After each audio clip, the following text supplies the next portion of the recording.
For centuries, both before and after Europeans began colonizing the New World, countless Native American warriors did battle with settlers and each other as they defended their land, forged their tribes, and shaped the history of their continent. And while some of their names remain well known to this day, many of their stories have been all but lost to time. Today, few know the story of Lo Zen, nicknamed the Apache Joan of Arc for her decades-long resistance against American and Mexican invaders in the mid-19th century. And though most might know a detail or two about the Battle of Little Bighorn, few remember that it was a Native American warrior named Buffalo Calf Road Woman who knocked Lieutenant Colonel George Armstrong Custer off his horse. American history is filled with heroic chiefs like Red Cloud and Sitting Bull, whose spirited resistance to white settlers in the Great Plains is often relegated to a footnote. Likewise, the service of Native American soldiers in modern military conflicts like World War II often goes overlooked. But regardless of what shows up in history textbooks, these warriors played a crucial role in American history in ways that reverberate to this day. You're listening to History Uncovered, brought to you by the digital publisher All That's Interesting, where we explore the uncharted corners of the natural world and the world past. I'm All That's Interesting staff writer Kalina Fraga. Today, we'll look at 6 of the most captivating stories of Native American warriors who helped chart the course of American history, even if they never got credit for it.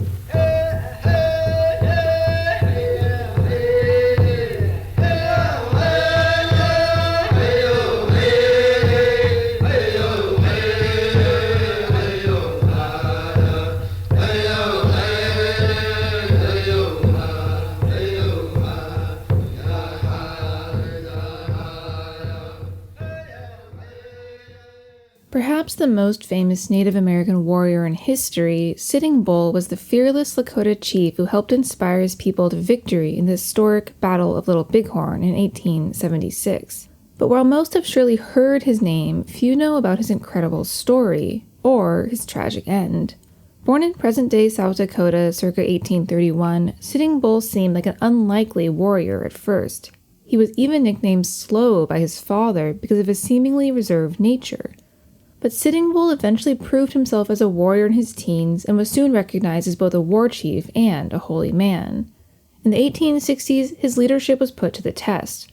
Though many of his fellow chiefs across the Great Plains agreed to make a treaty with the U.S. government in 1868, the Second Fort Laramie Treaty, Sitting Bull refused to sign any documents, saying, quote, "I wish all to know that I do not propose to sell any part of my country, nor will I have whites cutting our timber along the river," unquote.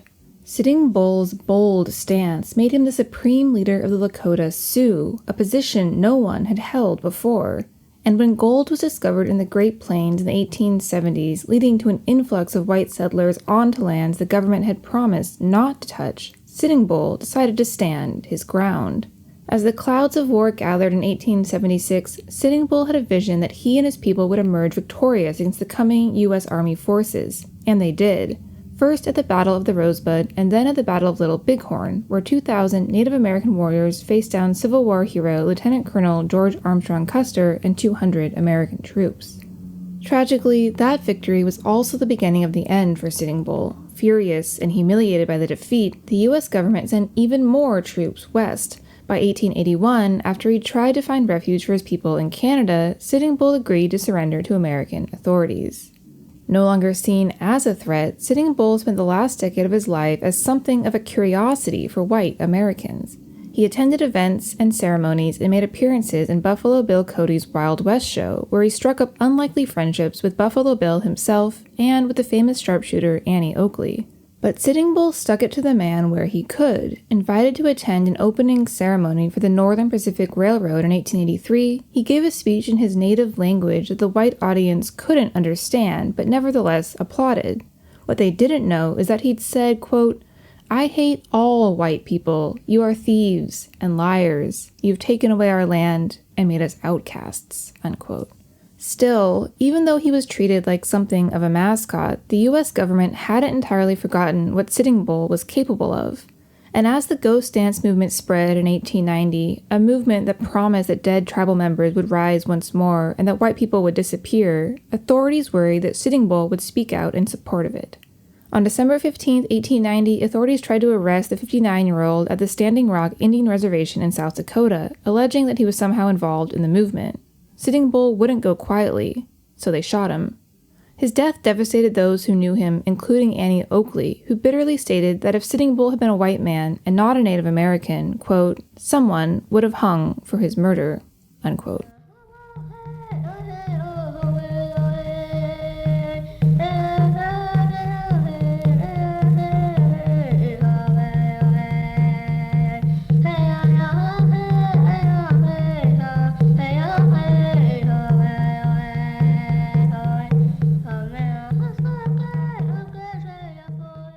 Though Sitting Bull is well known for his role in the Battle of Little Bighorn, there's one Native American warrior from that historic clash whose story went untold for over a century.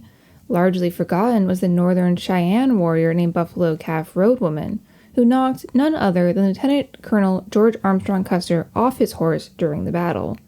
To this day, little is known about Buffalo Calf Road Woman aside from her fighting prowess. Probably born around 1850, she married and had 2 children, yet, unlike most women, insisted on riding with the male warriors as they made their way to the Battle of the Rosebud in 1876.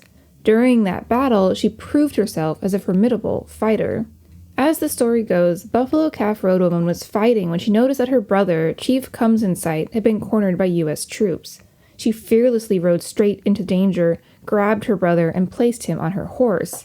The other warriors were so impressed that they called the battle where the girl saved her brother. But Buffalo Calf Road Woman didn't rest on her laurels after that.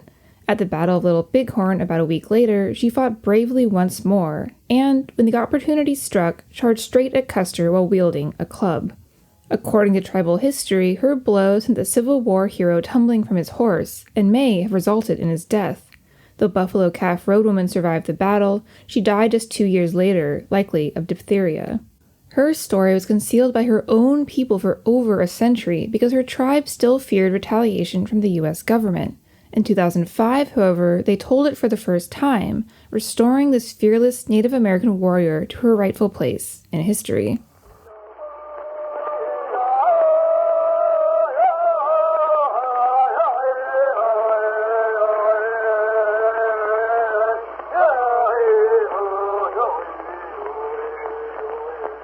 Lausanne is sometimes referred to as the Apache Joan of Arc, but though Lausanne, like Joan, fearlessly fought for her people, she certainly deserves a title all her own. Born around 1840 in present-day New Mexico, Lausanne grew up among the Cheyenne Apache as the world around them rapidly changed. In 1848, New Mexico became a U.S. territory. The next year, the California Gold Rush brought a tidal wave of white settlers through Apache land. But Lausanne was well suited for the new challenges her people faced.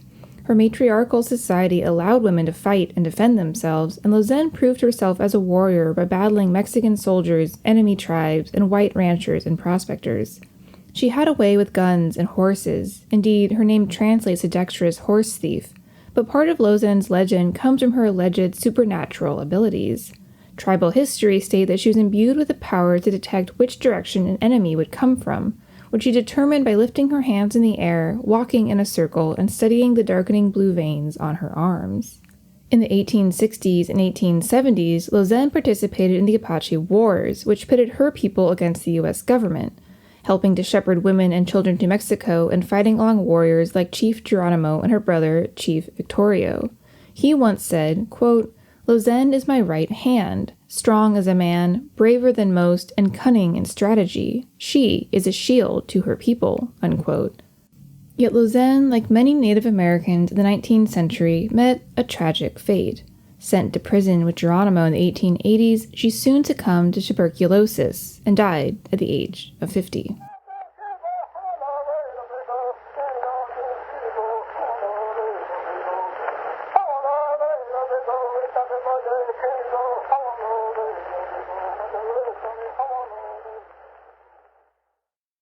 Our next Native American warrior used words as well as weapons to defend his people in the latter half of the 19th century.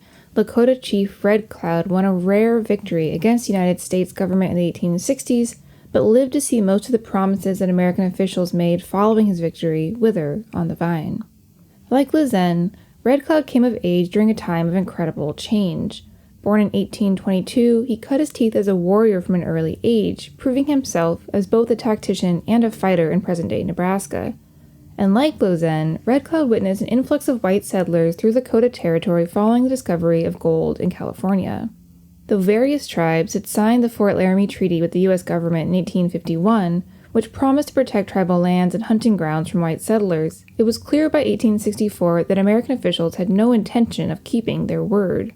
The Bozeman Trail, which ran through Lakota territory, was soon surrounded by forts meant to protect settlers. So Chief Red Cloud took action. He gathered Lakota, Cheyenne, and Arapaho warriors, then launched attacks on the forts, raided white settlements, and blocked the trail.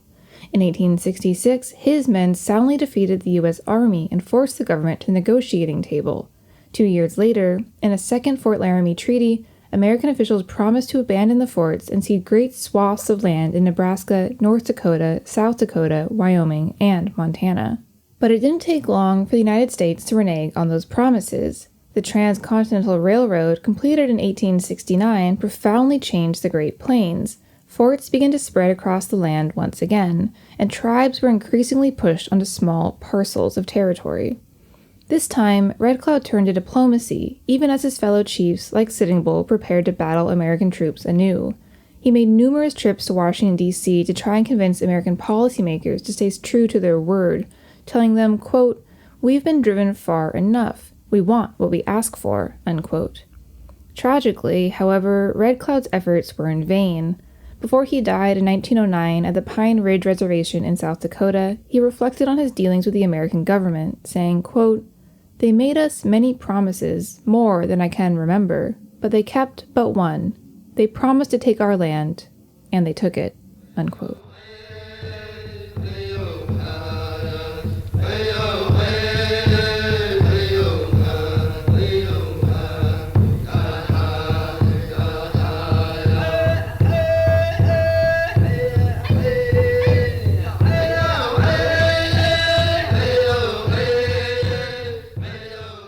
Born 100 years after Chief Red Cloud, Ira Hayes would establish his legacy as a Native American warrior in a completely different way. On February 23, 1945, he was one of the 6 Marines photographed raising the American flag during the Battle of Iwo Jima against Japanese forces near the conclusion of World War II, cementing his place in American history. By that point, Hayes had already established himself as a fierce warrior. Born in 1922 on the Gila River Indian Reservation in Arizona, he grew up with patriotic parents who hung the American flag on their wall, even though, as Native Americans, they lacked the right to vote in Arizona. When the United States entered World War II in 1941, Hayes enlisted in the Marines and volunteered to be a paratrooper. Dubbed Chief Falling Cloud after he earned his paratrooper wings, Hayes was soon sent to the Pacific Theater. Starting in February 1945, Marines began to land on Iwo Jima, hoping to wrest the strategically important island from Japanese hands. During the intense fighting, Hayes and others made their way to the peak of Mount Suribachi, where they triumphantly planted the American flag, a moment captured, unbeknownst to them, by an AP photographer. The photo rapidly became one of the most famous images in American history, but for Hayes, it was more of a curse than a blessing. 3 of the men who'd helped him lift the flag didn't make it out of the battle alive, and he struggled with feelings of survivor's guilt long afterwards, saying, quote, "Only 5 men in my platoon of 45 survived, and only 27 men in my company of 250 managed to escape death or injury. They were better men than me, and they're not coming back," unquote. Though Hayes himself survived the war, he nevertheless died young. He regularly turned to alcohol to help ease the pain and trauma of his experiences during the war, and shortly after a bronze replica of the Iwo Jima photo was unveiled in Washington, D.C., he was found dead from alcohol poisoning and exposure on a frigid January day in 1955 at the age of just 32. As Hayes himself said, quote, "Sometimes I wish that guy had never made that picture," unquote.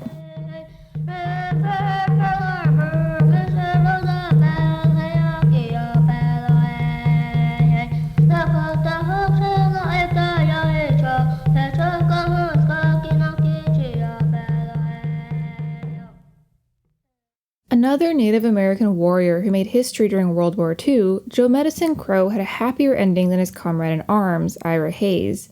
Born on the Crow Reservation in Montana in 1913, Joe Medicine Crow grew up hearing soaring accounts about his ancestors' great feats. Interested in the stories of the past, he went on to study history and anthropology in college, earning a master's degree and enrolling in a PhD program. When World War II broke out, however, he left his studies to volunteer for the U.S. Army. As a soldier, he was assigned to scout for the 103rd Infantry Division. In a nod to his ancestry, Joe Medicine Crow painted 2 red stripes on his arms before battle and carried a yellow eagle feather he'd acquired from a Sundance medicine man. He later said, quote, "We were a war-faring people. Naturally, I thought about the famous warriors when I went to Germany. I had a legacy to live up to," unquote. But the war would bring Joe Medicine Crow closer to his famous warrior ancestors than he could have ever imagined. During the course of the war, he was able to complete the 4 tests required to become a Crow chief: touch a living enemy, steal an enemy's weapon, lead a war party, and take an enemy's horse. To accomplish that last feat, Joe Medicine Crow snuck into a Nazi horse corral and made off with 50 of them all at once, then sang a Crow praise song as he rode off. After the war, Joe Medicine Crow was honored as a war chief, the last Plains Indian war chief in history, and was awarded a Bronze Star, the French Legion of Honor, and later the Presidential Medal of Freedom. Before he died in 2016 at the ripe old age of 102, Joe Medicine Crow also dedicated his life to his original passion, history, by becoming the official Crow Nation historian and anthropologist and teaching younger generations about Crow history. In that way, he fought both for the United States in World War II and to preserve his people's histories back home, and those histories are worth remembering.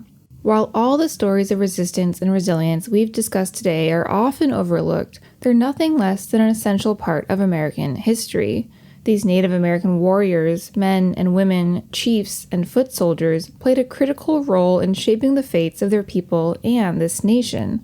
Their lives make up a crucial piece of the ever-unfolding American story.